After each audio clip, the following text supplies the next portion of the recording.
Aku tidak butuh penjelasanmu. Foto ini sudah membuktikan semuanya.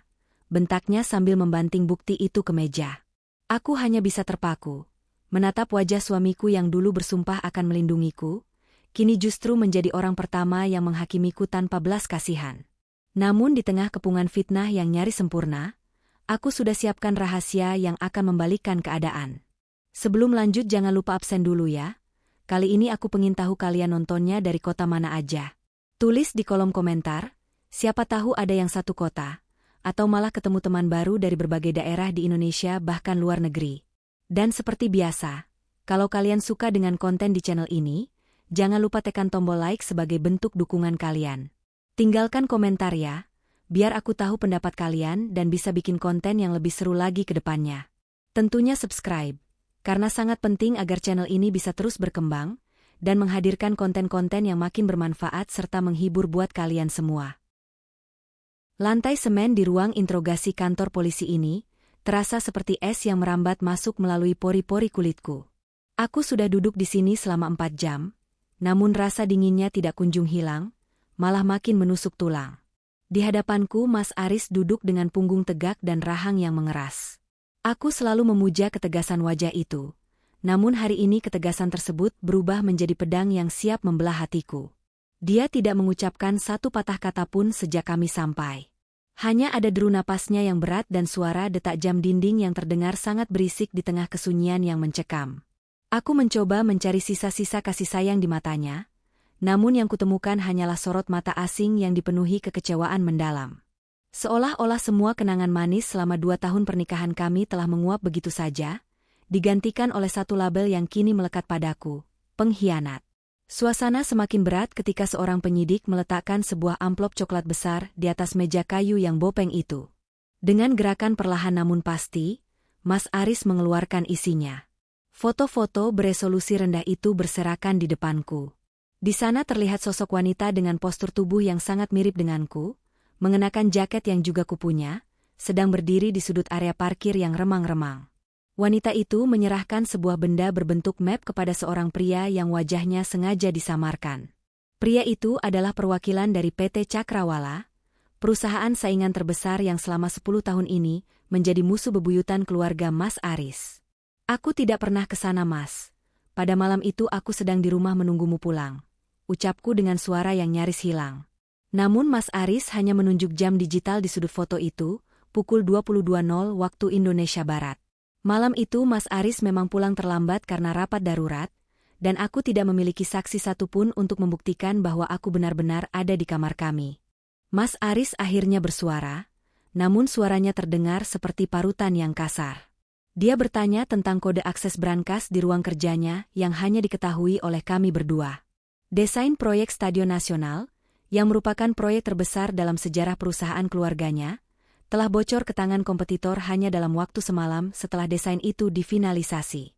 Aku teringat bagaimana 2 minggu lalu Mas Aris memintaku menyimpan dokumen itu, karena dia sangat mempercayaiku. Kepercayaan itulah yang kini menjadi bumerang paling mematikan. Hanya kamu yang punya kunci cadangan dan tahu kombinasi angkanya, Indri. Bahkan ibuku sendiri tidak tahu di mana aku menyimpan cetak biru itu, katanya dengan nada datar yang lebih menyakitkan daripada teriakan. Aku ingin membela diri, namun logika yang dia sampaikan terlalu kuat. Semua bukti digital menunjukkan bahwa kode akses ditekan pada jam yang sama, saat aku menghilang dari pandangan asisten rumah tangga kami yang sedang izin pulang. Aku merasa seperti sedang berjalan di dalam kabut tebal, di mana setiap langkah yang kuambil hanya akan membawaku jatuh ke jurang yang lebih dalam. Keesokan harinya kepulanganku ke rumah besar keluarga Aris disambut dengan keheningan yang lebih menyakitkan daripada makian. Ibu mertuaku Bu Ratna berdiri di puncak tangga dengan tangan terlipat di dada. Tidak ada lagi sapaan hangat atau tawaran teh melati yang biasa menyambutku. Dia memandangku seolah-olah aku adalah noda lumpur yang mengotori lantai marmernya yang putih bersih. Di ruang tamu adik iparku Sheila, duduk dengan mata sembab seolah dia adalah korban utama di sini. Bagaimana bisa kamu melakukan ini pada kami, Kak? Mas Aris sudah memberikan segalanya untukmu, isak Sheila sambil menggenggam ponselnya. Aku hanya bisa tertunduk, membiarkan setiap kata-kata mereka menghujam jantungku. Di rumah ini aku sudah dinyatakan bersalah, bahkan sebelum pengadilan dimulai. Barang-barang pribadiku mulai dipindahkan ke kamar tamu di lantai bawah, sebuah isyarat halus namun jelas bahwa aku tidak lagi dianggap sebagai bagian dari inti keluarga ini. Aku terisolasi di dalam rumah yang dulu kuanggap sebagai tempat paling aman di dunia. Kesendirian di kamar tamu membuatku mulai berpikir dengan kepala dingin, meski rasa sesak di dada belum juga hilang. Aku mencoba membuka laptopku untuk memeriksa riwayat lokasi di ponsel. Namun anehnya semua data GPS untuk tanggal kejadian telah terhapus secara permanen.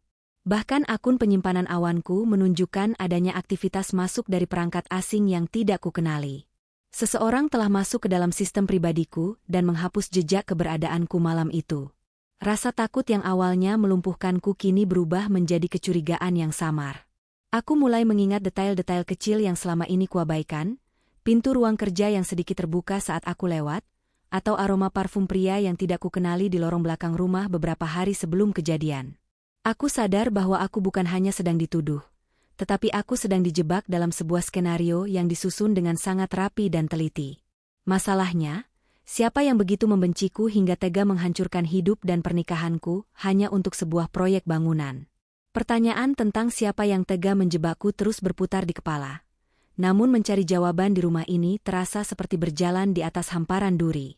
Setiap kali aku keluar dari kamar tamu, mata para pelayan segera beralih, menghindari kontak mata seolah-olah pengkhianatanku adalah penyakit menular. Aku mulai memperhatikan jadwal rutin penghuni rumah dengan lebih saksama daripada biasanya. Mas Aris kini berangkat lebih pagi dan pulang jauh melampaui tengah malam, sebuah upaya jelas untuk menghindariku sepenuhnya. Di sisi lain, Sheila tampak jauh lebih sibuk dengan ponselnya. Dia sering menerima telepon di sudut taman belakang. Suaranya pelan dan penuh kerahasiaan. Aku teringat pada pintu ruang kerja Mas Aris yang sempat terbuka sedikit tempo hari. Seharusnya selain aku dan Mas Aris, tidak ada yang bisa masuk ke sana tanpa memicu alarm sensor gerak yang terhubung ke ponsel Mas Aris.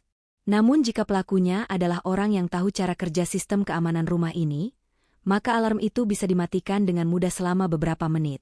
Pada suatu siang ketika rumah sedang sepi, karena ibu mertuaku pergi ke acara penggalangan dana, aku memberanikan diri mendekati ruang kerja Mas Aris.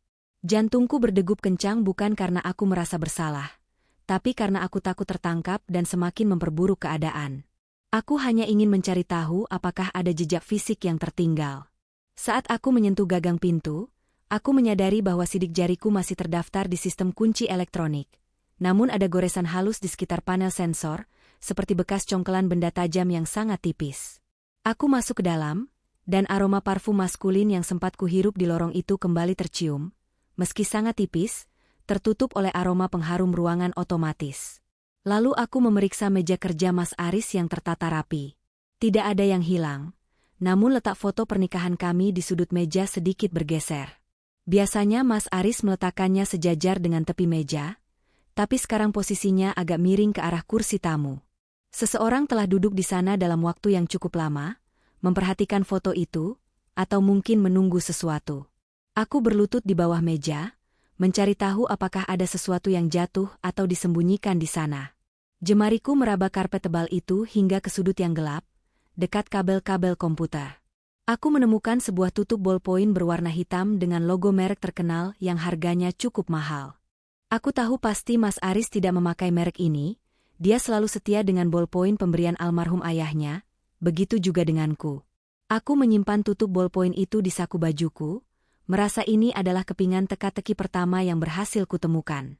Namun kecurigaanku tidak berhenti di situ. Aku teringat bahwa malam hilangnya desain itu, Sheila sempat meminjam pengisi daya ponselku dan membawanya ke kamarnya. Apakah saat itu dia juga mengambil ponselku untuk menghapus data GPS? Aku merasa mual membayangkan adik ipar yang selama ini kubantu tugas-tugas kuliahnya sanggup melakukan hal sekeji itu. Tapi di rumah ini, keuangan seringkali mengalahkan ikatan kekeluargaan. Sore harinya situasi di meja makan menjadi ujian mental yang luar biasa bagiku. Mas Aris akhirnya pulang saat makan malam, namun dia duduk di ujung meja yang paling jauh dariku. Ibu mertuaku mulai berbicara tentang rencana jangka panjang perusahaan untuk menutupi kerugian akibat bocornya desain stadion tersebut. Kita harus menjual beberapa aset pribadi untuk menyeimbangkan neraca, kata ibu mertua sambil melirikku dengan tajam. Sheila menimpali dengan nada prihatin yang dibuat-buat, sayang sekali ya Kak Aris, padahal uang itu harusnya bisa untuk ekspansi kantor cabang baru. Aku hanya terdiam, menyendok nasi ke piringku tanpa nafsu makan. Rasa pedas di tenggorokanku bukan karena makanan, melainkan karena menahan amarah yang hampir meluap. Aku ingin sekali melemparkan tutup ballpoint itu ke tengah meja dan bertanya siapa pemiliknya. Namun aku tahu itu belum cukup. Aku butuh bukti yang tidak terbantahkan, sesuatu yang bisa meruntuhkan narasi yang telah mereka bangun dengan begitu rapi untuk menyudutkanku. Setelah makan malam selesai, Mas Aris memanggilku ke beranda belakang. Udara malam itu cukup gerah. Namun kata-katanya membuatku merasa seolah disiram air es. Indri, ibu memintamu untuk sementara tinggal di rumah orang tuamu. Dia bilang atmosfer di rumah ini sudah tidak sehat untuk kita semua. Ucapnya tanpa berani menatap mataku. Dia menyodorkan sebuah amplop berisi sejumlah uang yang cukup banyak. Mungkin sebagai uang saku agar aku tidak banyak bicara. Aku menatap amplop itu dengan rasa hina yang luar biasa. Kau mengusirku, Mas. Tanpa ada putusan pengadilan atau pembuktian yang adil, tanyaku dengan suara yang tetap kupaksakan tenang. Mas Aris menghela napas panjang, tampak sangat lelah dan terbebani. Bukan mengusir, hanya memberi jarak saja, beri aku waktu untuk berpikir jernih tanpa tekanan dari ibu dan Sheila. Di saat itulah aku menyadari bahwa aku harus segera bertindak sebelum aku benar-benar dikeluarkan dari rumah ini, dan kehilangan akses untuk mencari kebenaran. Aku tahu aku tidak punya banyak waktu lagi sebelum semua jejak pengkhianatan yang sebenarnya benar-benar hilang tertutup debu. Malam itu aku tidak tidur. Aku duduk di tepi tempat tidur kamar tamu, menatap koper yang sudah setengah terisi, namun pikiranku tertuju pada langkah Sheila. Jika dia memang terlibat, dia pasti memiliki titik lemah. Aku mulai mengingat kembali perilaku Sheila dalam sebulan terakhir. Dia yang biasanya boros dan selalu mengeluh kehabisan uang saku dari Mas Aris, tiba-tiba berhenti meminta tambahan. Bahkan aku sempat melihatnya membawa tas belanja dari butik ternama yang harganya setara dengan gaji manajer menengah. Aku memutuskan untuk tidak pergi besok pagi sebagaimana yang diminta Mas Aris. Aku akan berpura-pura sakit parah, agar memiliki alasan untuk tetap berada di rumah ini setidaknya 2 atau 3 hari lagi. Aku butuh waktu untuk mengamati kemana Sheila pergi, saat Mas Aris dan ibu mertua tidak ada di rumah. Keesokan paginya aku memulai sandiwara itu dengan tidak keluar dari kamar saat jam sarapan tiba. Ketika asisten rumah tangga mengetuk pintu, aku menjawab dengan suara yang dibuat serak dan lemah, mengatakan bahwa kepalaku sangat pusing dan perutku mual hebat. Ibu mertuaku sempat datang ke depan pintu, namun dia bahkan tidak masuk ke dalam. Dia hanya berdiri di ambang pintu dengan wajah kesal, seolah-olah sakitku adalah beban tambahan bagi keluarganya. Jangan jadikan sakitmu sebagai alasan untuk menunda kepindahanmu, Indri, cetusnya sebelum berlalu pergi. Namun tak lama setelah itu, aku mendengar suara mobil Mas Aris dan ibu mertua meninggalkan gerbang rumah. Dari celah gorden, aku melihat Sheila keluar ke teras dengan pakaian yang rapi, seolah hendak menghadiri pertemuan penting. Dia tidak menggunakan mobil pribadinya, melainkan memesan taksi daring yang berhenti tepat di depan pagar. Ini adalah kesempatan yang sudah kunantikan sejak semalam. Dengan gerakan cepat yang kontras dengan kondisi sakitku, aku berganti pakaian dengan kaos hitam dan topi. Aku memanggil taksi lain, dan meminta sopirnya untuk mengikuti mobil di depan kami dengan jarak yang aman. Kami menyusuri jalanan kota yang padat hingga sampai ke sebuah kawasan kafe di pinggiran kota yang cukup sepi. Aku melihat Sheila turun dan masuk ke dalam kafe tersebut. Aku menyelinap masuk dan memilih meja di pojok yang terhalang oleh tanaman hias besar. Dari sana aku bisa melihat Sheila duduk bersama seorang pria. Jantungku mencelos ketika mengenali pria itu. Dia adalah pria yang sama dengan yang ada di foto parkiran, tapi kali ini wajahnya terlihat jelas tanpa bayangan. Mereka tidak terlihat seperti orang yang sedang melakukan transaksi gelap, melainkan seperti sepasang kekasih yang sangat akrab. Pria itu menyerahkan sebuah amplop kecil kepada Sheila, dan Sheila menerimanya dengan senyum lebar yang belum pernah kulihat sebelumnya. Senyum kemenangan yang terasa begitu murni sekaligus mengerikan.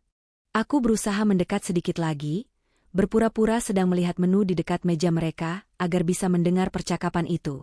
Tenang saja, Aris sudah mengusirnya pagi ini, dia benar-benar percaya Indri yang melakukannya. Suara Sheila terdengar renyah, tanpa beban sedikit pun. Pria itu tertawa lalu menjawab, skenario foto itu memang jenius. Dia tidak akan pernah bisa membuktikan kalau itu bukan dia, apalagi setelah aku menghapus semua jejak digital di ponselnya. Mereka kemudian berbicara tentang rencana pencairan dana dari pihak ketiga yang akan dikirim ke rekening luar negeri atas nama Sheila. Aku merasa duniaku runtuh sekaligus terbangun secara paksa. Kebencian Sheila padaku ternyata bukan karena dia membela kakaknya, melainkan karena aku adalah sasaran empuk untuk menutupi keserakahannya. Aku segera mengeluarkan ponselku dan merekam percakapan mereka secara diam-diam, meski tanganku gemetar hebat karena kemarahan yang meluap-luap di dalam dadaku. Setelah mereka pergi, aku segera kembali ke rumah sebelum Mas Aris atau ibu mertua pulang. Aku harus bersikap setenang mungkin agar tidak menimbulkan kecurigaan. Namun saat aku masuk ruang tengah, aku berpapasan dengan Sheila yang baru saja sampai lebih dulu dariku melalui pintu belakang. Dia menatapku dengan tatapan menyelidik, matanya tertuju pada topi yang masih kupegang. "Aku kira kamu sedang sakit dan di kamar, Kak," tanyanya dengan nada yang penuh kecurigaan. Aku mencoba mengatur napas dan menjawab seadanya, bahwa aku baru saja keluar sebentar untuk mencari udara segar di taman samping. Sheila tidak membalas, dia hanya tersenyum tipis yang terasa sangat mengancam, sebelum berjalan menuju gudang bawah tanah dengan alasan ingin mencari dekorasi untuk acara arisan ibu besok. Ada sesuatu dalam gerak-geriknya saat menuju gudang itu, yang membuatku merasa bahwa di sanalah dia menyembunyikan sisa-sisa bukti atau rencana berikutnya yang lebih besar. Aku menunggu di balik pilar ruang tengah, memastikan langkah kaki Sheila benar-benar menghilang di balik pintu kayu berat yang menuju ke ruangan itu. Suasana rumah kembali sunyi, hanya menyisakan suara dengung lemari es dari arah dapur. Aku melangkah perlahan, berusaha agar lantai kayu tidak berderit di bawah tumpuan kakiku. Pintu gudang itu tidak tertutup rapat, menyisakan celah kecil yang membiarkan cahaya temaram dari lampu bohlam di bawah sana merembes keluar. Aku menahan napas, menajamkan pendengaran untuk menangkap aktivitas apapun. Terdengar suara gesekan benda berat yang ditarik di atas lantai semen, diikuti dengan gumaman pelan Sheila yang terdengar tidak sabar. Aku tahu aku sedang mempertaruhkan segalanya. Jika dia menemukanku di sini, semua rencanaku untuk membersihkan nama baik akan hancur berantakan sebelum sempat dimulai. Aku menuruni tangga semen satu persatu dengan sangat hati-hati, memastikan punggungku menempel pada dinding yang dingin dan lembab. Dari posisi ini aku bisa melihat sebagian area gudang, yang dipenuhi dengan kotak-kotak kardus dan furnitur lama yang ditutupi kain putih. Sheila berdiri di sudut paling belakang, di depan sebuah lemari kayu tua yang biasanya hanya digunakan untuk menyimpan perlengkapan dekorasi musiman. Dia tampak sedang memeriksa sesuatu di dalam sebuah kotak kayu kecil, jemarinya bergerak cepat membolak-balik lembaran kertas di dalamnya.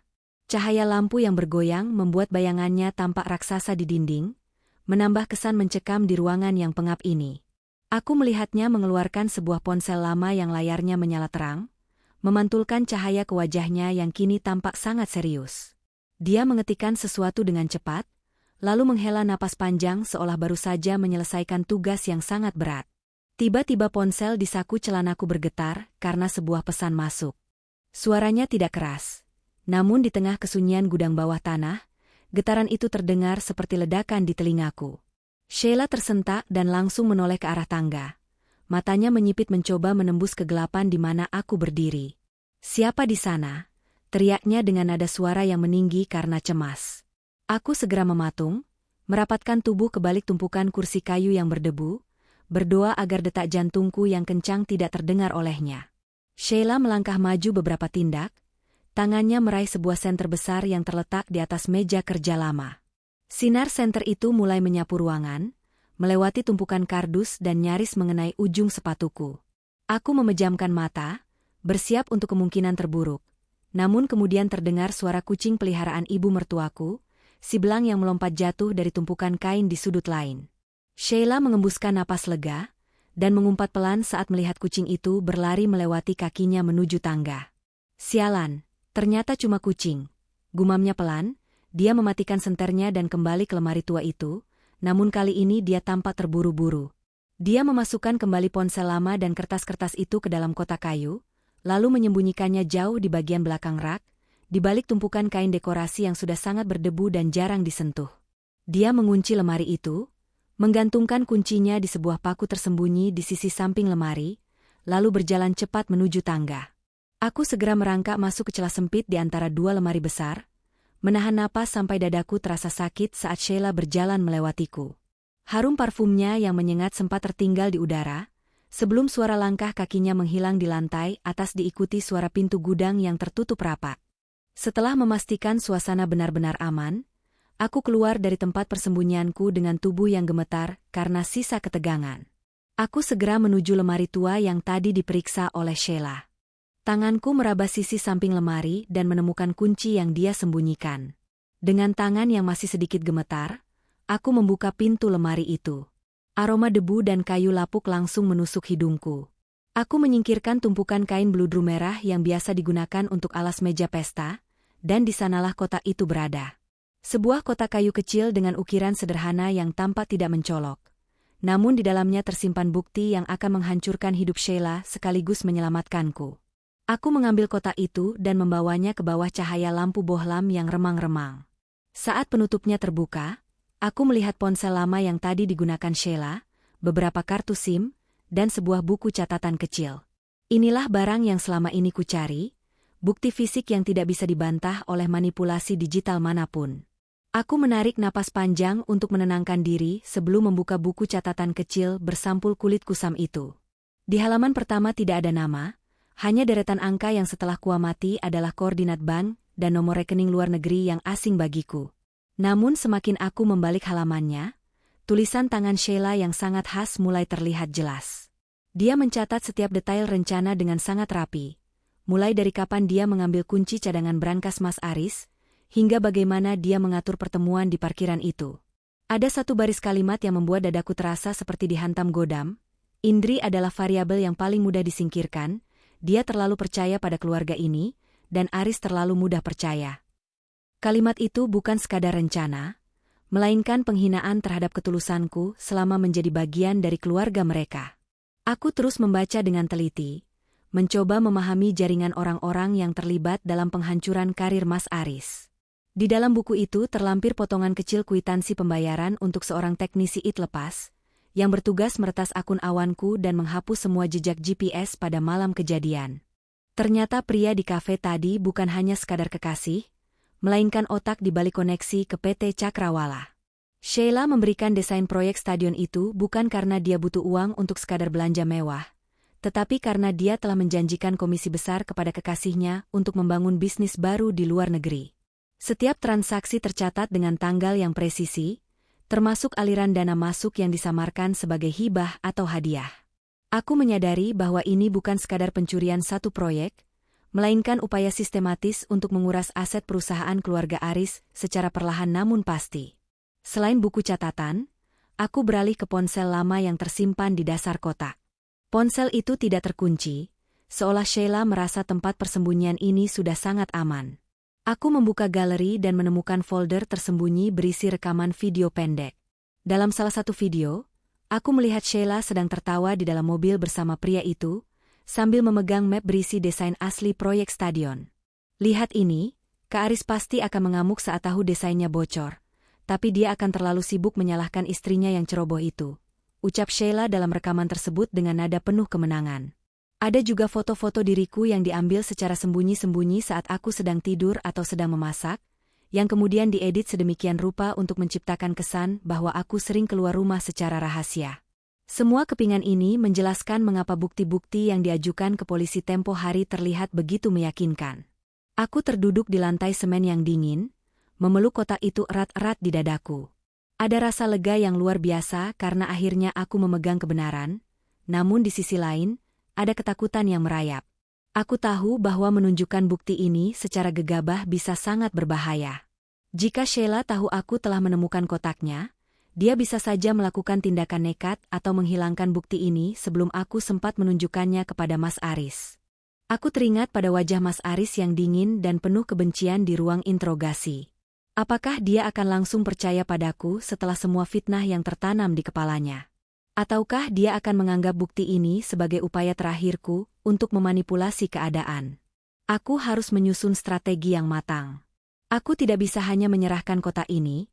Aku harus memastikan ada saksi atau momen di mana Sheila tidak bisa lagi berkelit dengan lidah tajamnya. Aku segera mengeluarkan ponsel pribadiku, dan mulai memotret setiap halaman buku catatan itu satu persatu dengan pencahayaan yang cukup. Aku juga mengirimkan video-video dari ponsel lama Sheila ke akun penyimpanan pribadiku yang baru dan sangat rahasia. Setelah memastikan semua data tersalin dengan aman, aku mengembalikan ponsel lama, kartu SIM, dan buku catatan itu ke dalam kotak kayu dengan posisi yang persis sama seperti sebelumnya. Aku mengunci kembali lemari tua itu dan meletakkan kuncinya di paku tersembunyi dengan sangat hati-hati, agar tidak meninggalkan bekas sidik jari yang kentara. Aku harus tetap terlihat hancur dan lemah di depan mereka untuk sementara waktu. Aku akan membiarkan Sheila merasa dia telah menang, sementara aku menyiapkan panggung untuk menjatuhkannya tepat di depan seluruh keluarga besar dalam waktu dekat. Aku melangkah keluar dari gudang bawah tanah dengan kepala tegak, meski langkahku tetap kupaksakan pelan agar tidak menarik perhatian siapapun di atas sana.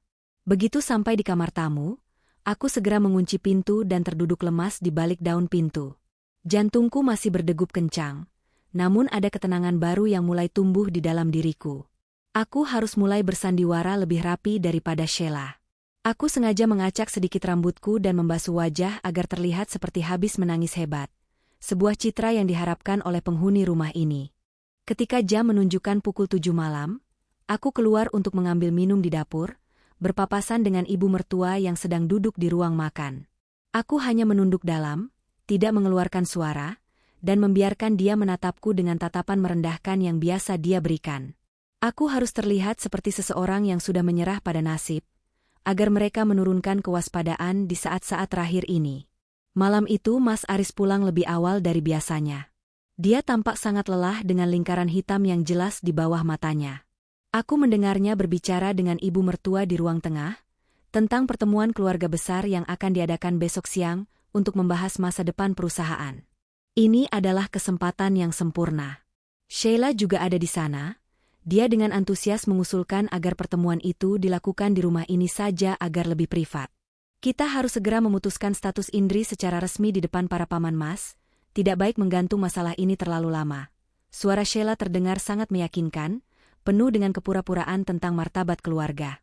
Aku yang mendengarkan dari balik pintu kamar tamu merasa perutku mual, namun aku tahu inilah panggung yang aku butuhkan. Aku harus memastikan bahwa besok, di hadapan semua orang yang telah menghakimiku, kebenaran itu keluar langsung dari mulut yang merencanakannya. Pagi hari sebelum pertemuan dimulai, aku bergerak dalam kesunyian. Aku tahu bahwa ponsel lama di gudang itu adalah kartu as milikku, namun aku tidak akan mengambilnya sekarang. Jika aku mengambilnya terlalu cepat, Sheila mungkin akan menyadari kehilangannya dan membatalkan semua rencananya. Sebagai gantinya, aku menggunakan laptopku untuk menyusun file presentasi yang sangat sederhana namun mematikan. Aku menghubungkan ponselku ke sistem audio nirkabel di ruang pertemuan keluarga secara diam-diam saat para pelayan sedang sibuk menata meja. Aku memastikan koneksinya stabil dan bisa diaktifkan hanya dengan satu ketukan di saku bajuku nanti. Aku merasa seperti seorang prajurit yang sedang memasang ranjau di medan perangnya sendiri. Tidak ada lagi rasa takut yang melumpuhkan, yang ada hanyalah fokus dingin untuk mendapatkan kembali harga diriku yang telah mereka injak-injak selama berminggu-minggu. Tepat pukul 1 siang, para paman dan pemegang saham keluarga Aris mulai berdatangan. Mereka menatapku dengan pandangan yang bervariasi, dari rasa kasihan yang merendahkan hingga kemarahan yang terang-terangan. Mas Aris duduk di kursi utama, tampak seperti pria yang membawa beban dunia di bahunya. Sheila duduk tepat di sampingnya, mengenakan pakaian hitam formal yang membuatnya terlihat seperti sedang berduka atas pengkhianatan yang sebenarnya dia buat sendiri. Terima kasih sudah datang. Kita di sini untuk menyelesaikan masalah kebocoran desain yang telah merugikan kita miliaran rupiah. Buka Mas Aris dengan suara berat. Ibu mertuaku menambahkan bahwa kehadiran mereka juga untuk memutus hubungan hukum denganku, agar nama keluarga tidak semakin tercemar. Aku duduk di sudut ruangan, tetap diam, membiarkan mereka melontarkan tuduhan demi tuduhan seolah-olah aku tidak memiliki hak untuk membela diri. Sheila kemudian berdiri, membawa beberapa lembar kertas yang dia klaim sebagai bukti tambahan tentang keterlibatanku. Aku baru saja menemukan catatan transaksi digital, yang menunjukkan bahwa Kak Indri berencana melarikan diri minggu depan. Katanya dengan wajah yang sangat serius, hampir terlihat sedih. Dia menyerahkan kertas-kertas palsu itu kepada para paman, yang segera memicu gumaman penuh kecaman di seluruh ruangan. Mas Aris menatapku, matanya memerah, seolah-olah dia sangat ingin aku membantah namun dia sudah terlalu kecewa untuk berharap. Aku melihat Sheila melirik ke arahku dengan senyum kemenangan yang sangat tipis, hampir tidak terlihat oleh orang lain. Itulah saat di mana aku tahu bahwa kesombongannya telah mencapai puncaknya. Aku berdiri perlahan, membetulkan posisi ponsel di dalam sakuku, dan menatap lurus ke mata Mas Aris. Sebelum kalian membuat keputusan akhir, ada satu hal yang lupa Sheila ceritakan kepada kalian semua, tentang apa yang sebenarnya ada di gudang bawah tanah rumah ini, ucapku, dan seketika seluruh ruangan menjadi sunyi senyap. Namun aku bisa melihat perubahan drastis pada ekspresi wajah Sheila. Warna kulitnya yang tadi merona karena semangat menghakimiku, kini memudar menjadi pucat pasi dalam hitungan detik. Dia mencoba tertawa, sebuah tawa kering yang terdengar sangat dipaksakan untuk menutupi kegugupannya. Gudang bawah tanah, apa maksudmu Kak Indri? Jangan mencoba mengalihkan pembicaraan dengan hal-hal yang tidak relevan, katanya dengan suara yang sedikit meninggi. Namun aku tidak menghiraukannya, aku tetap menatap Mas Aris yang kini mengerutkan kening dengan tatapan penuh tanya. Tanpa banyak bicara aku menekan tombol putar pada ponsel di sakuku. Seketika speaker di ruang pertemuan itu mengeluarkan suara rekaman percakapan Sheila dengan kekasihnya di kafe tempo hari. Suara Sheila yang jernih dan penuh rencana jahat menggema, menceritakan betapa mudahnya dia membodohi kakaknya sendiri. Suara di dalam rekaman itu tidak bisa dibantah. Semua orang di ruangan itu mendengar bagaimana Sheila meremehkan kecerdasan Mas Aris, dan bagaimana dia sengaja menggunakan aku sebagai tameng untuk menutupi pencurian desain proyek. Ibu mertuaku menutup mulutnya dengan tangan, matanya terbelalak menatap anak perempuan kesayangannya. Sheila mencoba berdiri untuk mematikan sistem suara, namun Mas Aris menahan lengannya dengan cengkeraman yang kuat. Duduk Sheila, biarkan kita semua mendengar sampai selesai, desis Mas Aris dengan nada suara yang begitu rendah dan dingin. Rekaman itu berlanjut ke bagian di mana pria itu menyebutkan tentang penghapusan data GPS di ponselku. Ruangan itu kini bukan lagi tempat penghakiman bagiku, melainkan panggung dosa bagi Sheila yang selama ini bersembunyi di balik wajah polosnya. Setelah rekaman suara berakhir, aku meletakkan ponselku di atas meja dan menyambungkan layarnya ke proyektor yang tadinya digunakan Sheila untuk menunjukkan bukti palsunya. Aku menampilkan foto-foto buku catatan yang telah kupotret di gudang bawah tanah.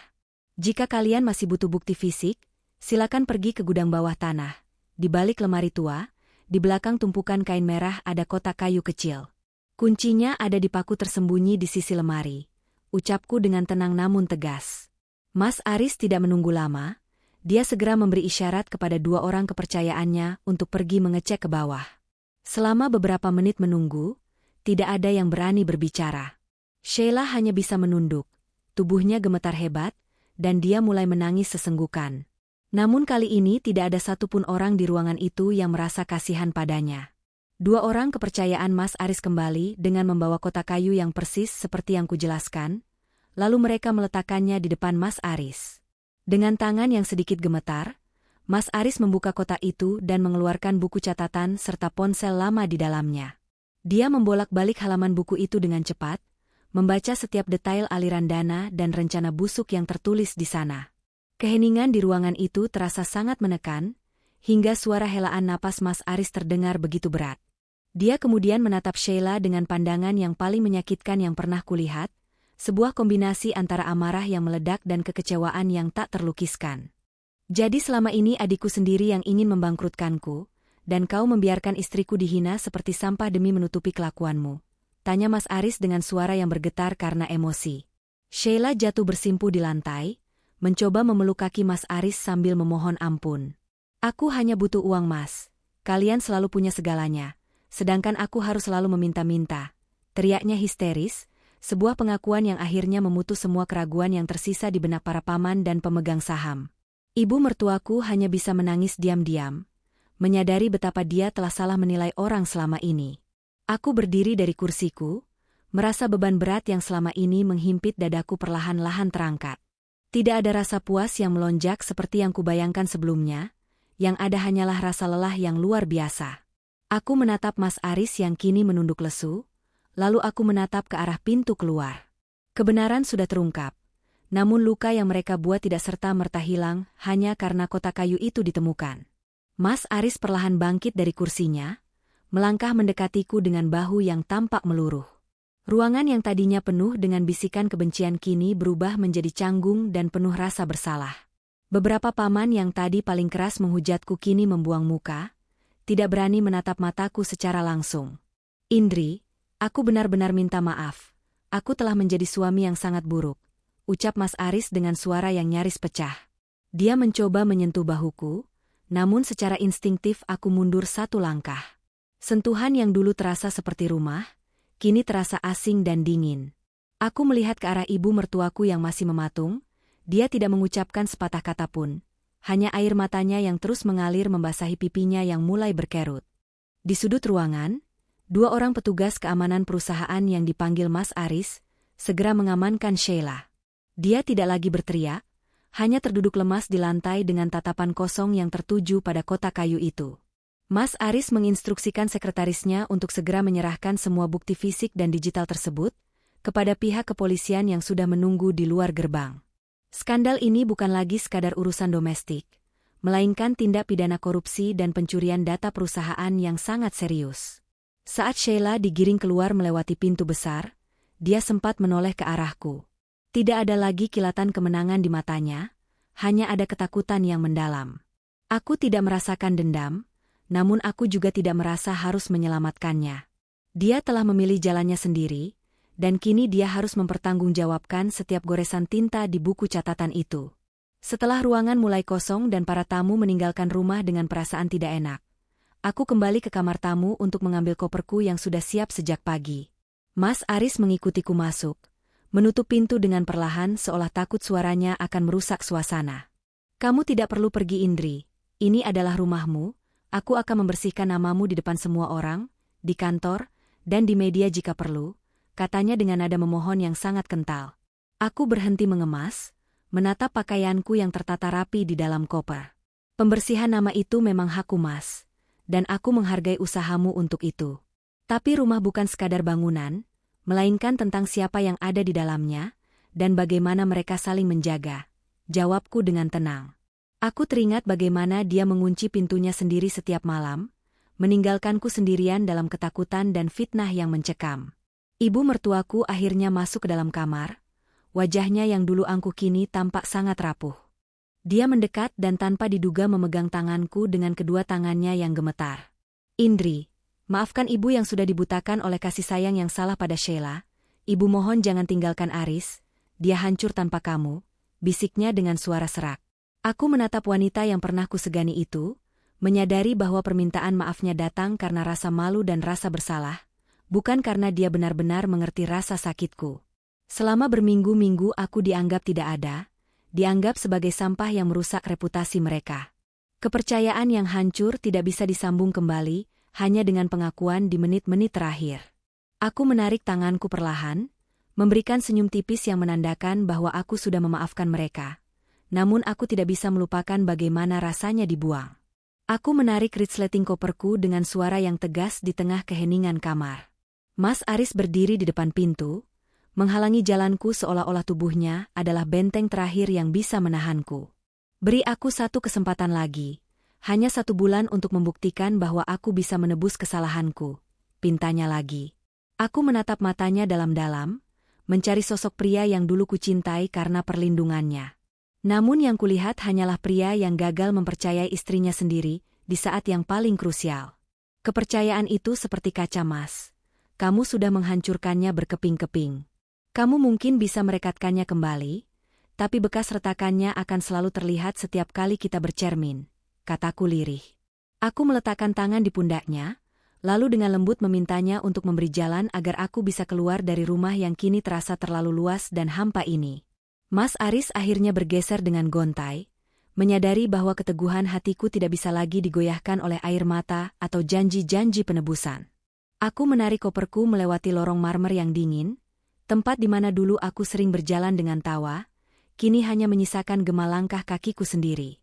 Di depan pintu utama aku berhenti sejenak untuk menarik napas dalam-dalam, menghirup udara luar yang mulai terasa berbeda, lebih ringan dan bebas dari tekanan kecurigaan. Aku tidak menoleh ke belakang lagi saat masuk ke dalam taksi yang sudah menungguku di depan gerbang. Saat mobil mulai bergerak menjauh, aku melihat melalui kaca spion sosok Mas Aris yang berdiri mematung di teras, tampak mengecil dan akhirnya menghilang di balik tikungan jalan. Aku memilih untuk pindah ke kota lain, Tempat di mana namaku tidak dikenal sebagai menantu keluarga Aris maupun sebagai tertuduh dalam skandal perusahaan. Dengan tabungan pribadi yang selama ini kusimpan, aku menyewa sebuah apartemen kecil yang sederhana namun memiliki jendela besar dengan pemandangan taman kota. Di sana aku mulai membangun kembali karierku dari nol, melamar ke sebuah firma arsitektur menengah yang menghargai portofolioku daripada gosip masa lalu. Mas Aris sempat mencoba menghubungiku berkali-kali, mengirimkan bunga dan surat permohonan maaf. Namun aku membalasnya dengan satu pesan singkat yang tegas, bahwa aku butuh waktu untuk diriku sendiri. Aku perlu menemukan kembali sosok Indri yang mandiri, yang tidak mendefinisikan harganya berdasarkan penilaian orang lain, bahkan penilaian suaminya sendiri. Beberapa bulan kemudian aku mendengar kabar tentang kelanjutan kasus Sheila dari berita bisnis, dan pesan singkat teman lama. Sheila resmi dijatuhi hukuman penjara atas dakwaan pencurian data strategis dan penipuan terencana. Kekasihnya yang ternyata merupakan dalang teknis, juga ditangkap saat mencoba melarikan diri ke luar negeri dengan membawa sebagian dana perusahaan yang sempat dia gelapkan. Mas Aris berhasil menyelamatkan perusahaannya dari kebangkrutan, namun reputasi keluarganya di lingkaran sosial kelas atas telah terlanjur cacat. Ibu mertuaku dikabarkan lebih banyak mengurung diri di rumah, tidak lagi aktif dalam kegiatan sosial karena malu atas perbuatan anak kandungnya sendiri. Keadilan memang berjalan perlahan, namun ia selalu sampai pada titik yang seharusnya, membawa konsekuensi yang setimpal bagi setiap tindakan yang dipilih. Suatu sore aku setuju untuk bertemu dengan Mas Aris di sebuah kafe netral, untuk menandatangani surat perceraian kami. Dia tampak jauh lebih kurus, namun sorot matanya kini lebih jernih, menunjukkan bahwa dia telah menerima kenyataan yang ada. Kami mengobrol dengan tenang, bukan sebagai suami istri yang terluka, melainkan sebagai dua orang dewasa yang telah belajar dari kesalahan besar. Dia menceritakan betapa sulitnya dia memaafkan dirinya sendiri atas ketidakpercayanya padaku, dan aku mendengarkannya tanpa rasa marah yang meluap. Terima kasih sudah membuktikan kebenaran itu Indri, kamu memberiku pelajaran paling berharga tentang apa itu kesetiaan dan kejujuran. Ucapnya saat kami berjabat tangan untuk terakhir kalinya. Aku melepaskan genggamannya dengan perasaan yang benar-benar plong, menyadari bahwa memaafkan adalah cara terbaik untuk benar-benar pergi tanpa beban yang tersisa di pundak. Kini setahun setelah peristiwa itu, aku berdiri di atas balkon apartemenku sambil memegang secangkir kopi hangat di pagi yang cerah. Karierku di firma arsitektur yang baru berkembang pesat, dan aku baru saja dipercaya untuk memimpin proyek renovasi sebuah galeri seni nasional. Namaku kini dikenal karena karyaku, bukan karena skandal atau status pernikahan yang rapuh. Aku belajar bahwa terkadang kita harus dihancurkan sampai ke titik terendah, hanya untuk menyadari betapa kuatnya fondasi yang kita miliki di dalam diri sendiri. Aku tidak lagi merasa sebagai korban pengkhianatan, melainkan sebagai seorang pemenang yang berhasil melewati badai paling hebat dalam hidupnya. Hidupku mungkin tidak kembali seperti semula, tetapi aku menjadi jauh lebih baik karena sekarang aku berjalan di jalan yang kupilih sendiri, dengan kaki yang berpijak pada kebenaran yang mutlak.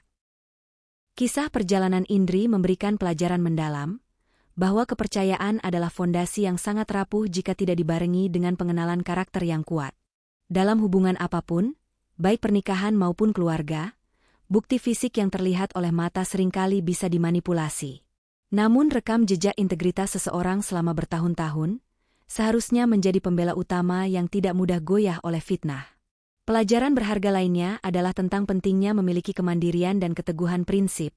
Indri berhasil selamat bukan hanya karena keberuntungan menemukan kotak bukti itu, tetapi karena ia memilih untuk tidak tenggelam dalam peran sebagai korban. Ia tetap tenang, berpikir strategis, dan tidak membiarkan emosi melumpuhkan logikanya di tengah tekanan yang luar biasa. Hikmah terbesar dari cerita ini adalah bahwa kebenaran memiliki jalannya sendiri untuk muncul ke permukaan. Namun kejujuran pada diri sendiri jauh lebih penting daripada pengakuan dari orang lain. Ketika orang-orang terdekat gagal memberikan perlindungan, kekuatan batin untuk berdiri di atas kaki sendiri adalah penyelamat yang paling nyata. Terakhir, kita diajarkan tentang arti pengampunan yang sehat. Memaafkan bukan berarti harus kembali ke situasi yang merusak, melainkan melepaskan beban masa lalu agar kita bisa melangkah maju ke masa depan dengan martabat yang utuh. Indri membuktikan bahwa akhir dari sebuah penderitaan bukanlah sekadar kembalinya nama baik, melainkan lahirnya sosok baru yang lebih berdaya, bijaksana, dan tidak lagi menggantungkan kebahagiaannya pada validasi orang-orang yang pernah meragukannya.